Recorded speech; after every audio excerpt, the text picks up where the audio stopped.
So we're going to look at how can I figure out if I have integers and I'm adding or subtracting or dividing the integers or multiplying, how do I know if my answer is correct or wrong?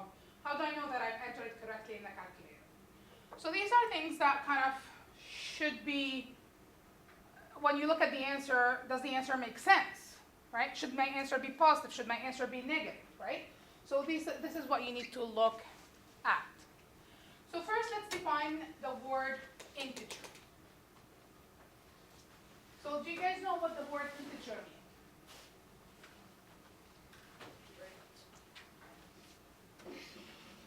Integers. So when I say I'm adding integers or I'm subtracting integers, what does that mean? No, complete number without the Decimals? decimals. Yeah, exactly. Like 2, 3, 4. Yeah. The But whole it numbers. have a different sign, like positive and negative. Exactly, exactly. So integers are, this is what we call whole numbers. We don't call them whole numbers, we call them integers, okay? Now, the word integers, so they are the set of whole numbers, so no decimals, which include positive numbers, the negative numbers, and also the number 0. Okay? So if we're looking at all these whole numbers, from all the way negative infinity to all the way positive infinity, but whole numbers, including the number 0, we call them the set of integers. Okay? So when we're counting people, we're using integers, right? When we have 10,000 people, right? So that's an integer because that's a whole number, right? When we are, what else would be integer? Could be integer. Would the temperature be an integer? Yeah. Or sometimes we up. It won't be, right? Because it could be like 23.5 degrees, right? So they are negative, but they're not integers. Could money be an integer? Or are money integers? No.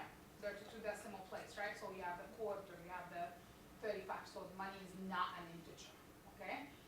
Counting items on a shelf. This one, no, it's not in. Counting items, so if I'm counting how many items I have, Yeah, okay. yes. This one. Yes, because you're gonna end up with like 10 items or 20 items. Okay. Now, we're gonna look at what happens when I add and subtract 2 integers. So first, if I'm adding 2 integers that have the same sign, so when adding 2 integers that have the same sign, then the sum will have the same sign as the 2 integers. So I'm going to give you an example.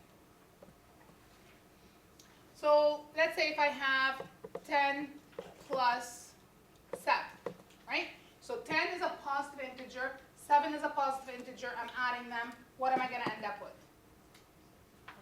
A positive 17, right? So the answer has the same sign as my other 2 integers.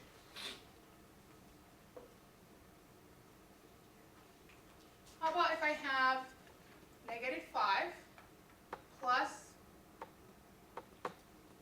negative 3? Negative 8, right?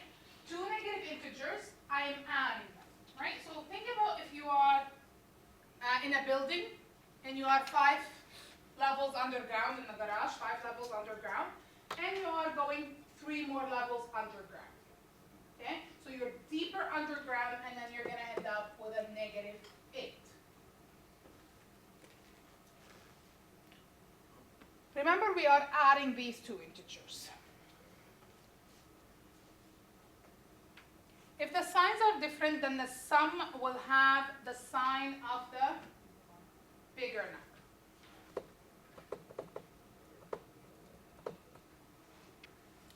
So let's say if I have negative 10 plus 7, right?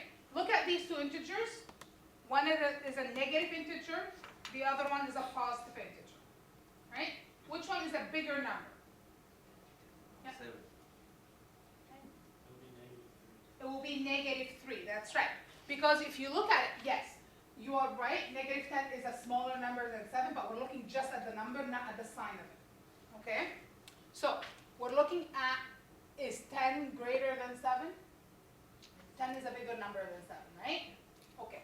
Now, because 10 is a bigger number than 7, then my answer is going to end up with a negative because the sign of the 10 is a negative sign, okay? So, I'm -10, adding 7, I'm going to end up with -3. Some people use the number line. Do you guys know what a number line is? Yeah? So, you see a number line. You have a 0 in the middle, right? All your negative numbers are to the left of it, right? Starting at -1, -2, -3, and so on and so forth, right? And then you have the 1, 2, 3, 4. If you're adding, you move to the right. If you're subtracting, you move to the left, okay? So let's say you're at -5, and then you're adding 3, and you go 1, 2, 3, and you get to that point, okay? But, I mean, this gets a little too complicated, and once you get to, like, bigger numbers, we just have to understand that this is what's happening. This is the reason why, okay? Let's example. So what if I have the smaller number is negative, so -5 plus 9. What would be my answer? Positive 4, right? Because 9 is a bigger number, so I'm going to end up at positive. Okay. As I said, we're going to use the calculator. It's not like we're not going to use the calculator, but it's good to know that, well, when I entered this in the calculator, yes, I entered it right. This makes sense.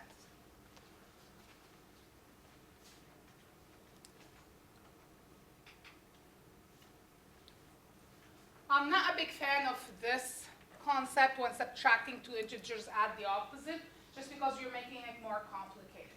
What I look at is if you have -7 minus 3, you're going to add the numbers and then keep it negative, right? Why would we need to make it this way? Why do we need to do this? Doesn't make any sense, right? So let's just stick with -7 minus 3. That's going to give me a negative number, and then it's a 10.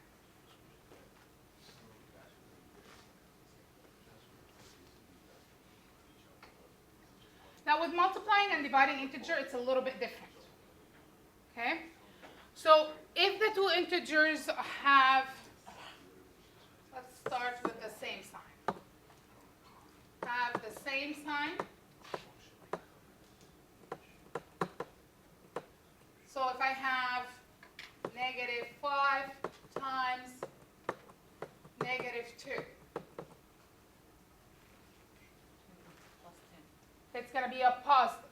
When I multiply two negative numbers, I'm going to get a positive number, right? So -5 times -10, it's going to be positive.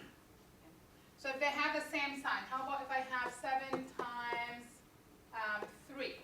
They're both positive. What am I going to end up with? Positive. So it's going to be positive 21. Okay? If they have the same number, your answer is going to be positive. If they have the same sign, your answer is going to be positive.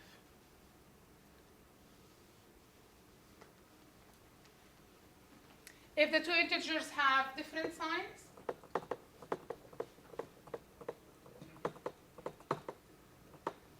then the answer is going to be negative, right?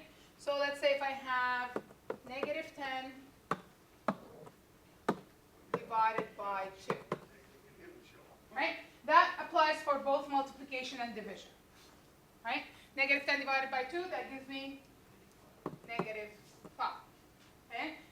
Different signs, I'm going to end up with a negative. If I have 5 times -3,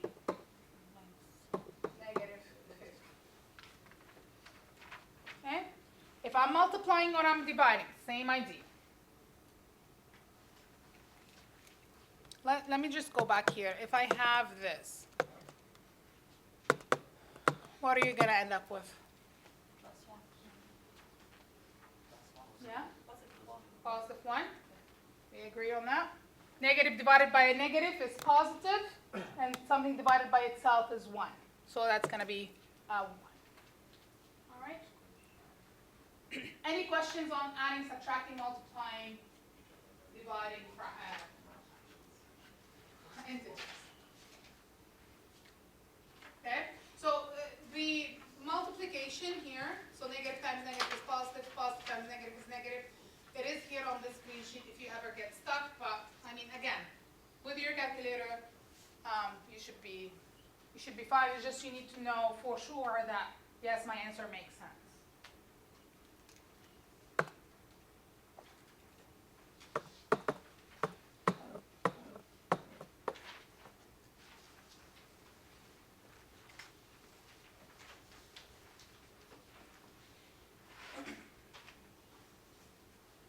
When evaluating expressions, you need to follow the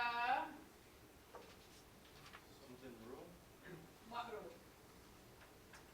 So when I'm adding, subtracting, dividing. In practice, we Mhm. have to find the answer, and then we call it. So the first thing you have to do is bracket, then followed by what? Exponents. Exponents, followed by Division, multiplication. division, interchangeable. multiplication, addition, subtraction. Do you know what the acronym is? BEDMAS. So the acronym that we follow is BEDMAS. For those of you who have not seen this before, that stands for B stands for brackets. So the first thing you have to do is inside the brackets, followed by exponents, followed by division and multiplication. They come like they're together, right? It depends on what appears first in the equation.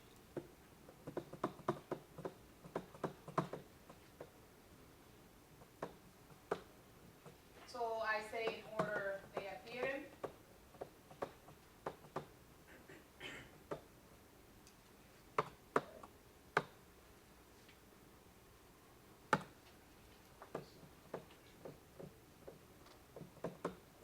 And then you have the addition and subtraction. Right? Again, in order they appear in, doesn't matter, you can do the addition subtraction all together in one step.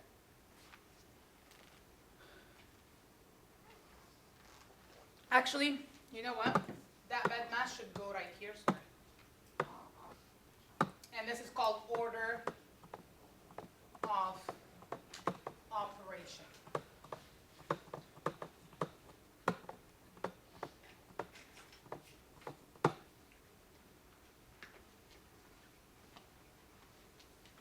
Following the order of operation.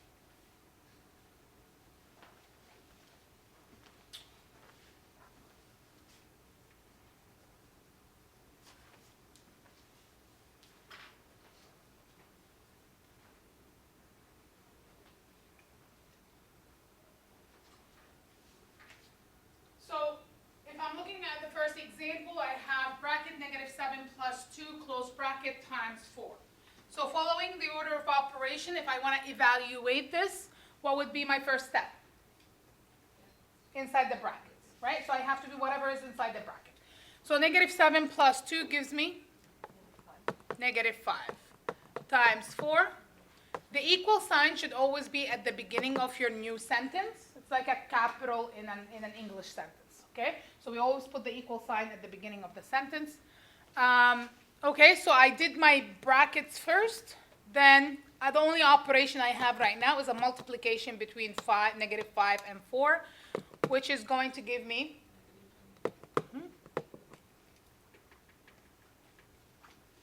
a positive times a negative, or a negative times a positive, is going to give you a negative.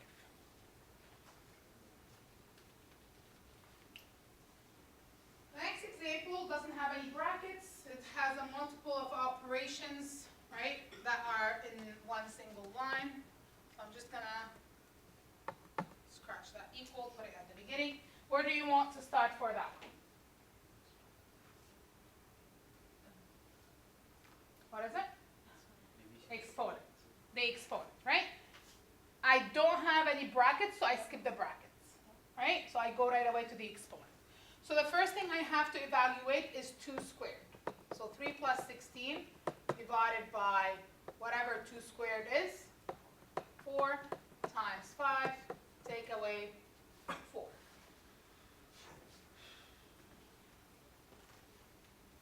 Okay, what would be my next step? Find 16 divided 4. That's right. So if you look here, when I'm reading this, I have 3 plus 16 divided 4 times 5 minus 4, right? So the 16 divided 4 comes before the multiplication. So the division is coming before the multiplication, so I have to do the division first, okay? So that's going to be 3 plus 16 divided by 4 is 4 times 5, take away 4.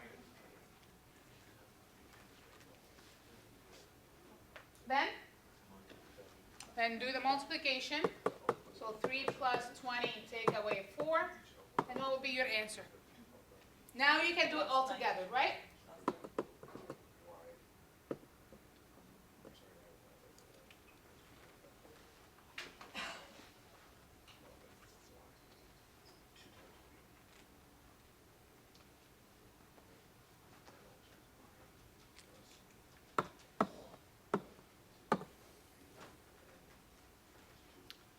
Okay, then I look at the last example right there. So if you want to simplify that one, what would you want to do? As an overall, like just as an overall, look at it as an overall. Don't look at it as step by step. What would you want to evaluate? I want to do 12 divided by 2. Divided by minus 2. Yeah, so we want to do that for the top. But what I'm asking you, would you want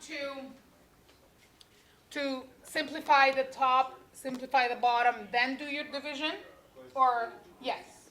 Okay? So always, whenever you have that big division, right, you're going to assume that there is brackets for the top, brackets for the bottom.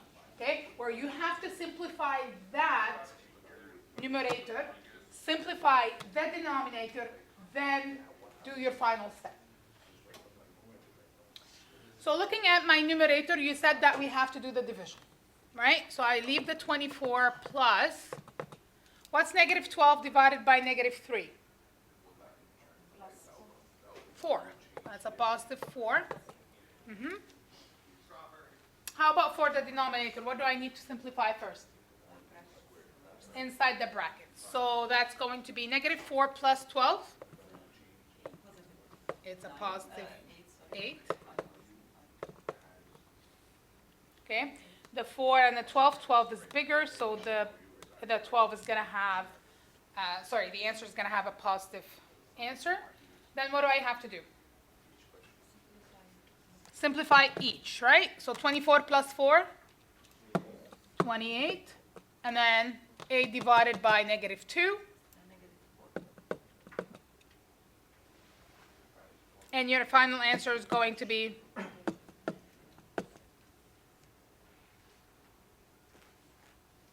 negative 7. Okay? So whenever you have a division sign like this, you always treat the top, okay, the numerator, you have to simplify that first. Okay? And then you have to pretend that your denominator is one whole thing that you have to treat. And then you do your division. Okay? Are we okay with this?